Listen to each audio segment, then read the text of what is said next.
Here is the good news. Amtrak ridership has been going up dramatically, and particularly in the state of Illinois. Most people know that if you want to ride Amtrak, you need a reservation these days. The trains are full. That's the good news. The bad news is the on-time performance of this train from Chicago to Carbondale is terrible. In fact, the worst in the nation. The likelihood of arriving on time, on schedule, from Chicago in Carbondale, 34%. 1 out of 3 times you'll get here when they promise you should arrive. Well, what's going on? Why do we have these problems? Why is the on-time performance so much better in other parts of the state? It comes down to one basic principle. Amtrak doesn't own these tracks.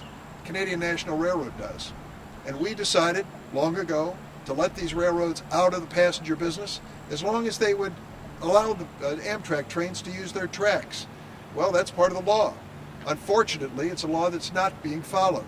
Too many times, Amtrak trains from Chicago here to Carbondale are stopped for long periods of time, waiting for a freight train from Canadian National. That's not only wrong, it's illegal. It's got to stop. And secondly, Canadian National is not doing a good job keeping up these tracks. As a consequence, in too many areas, trains have to slow down when they should be moving at a much higher speed.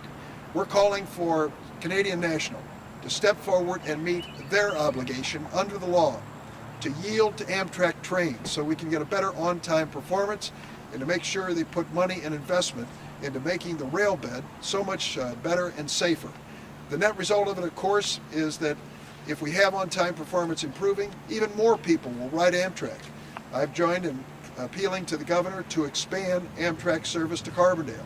We need more trains, and with on-time performance, we will fill those trains.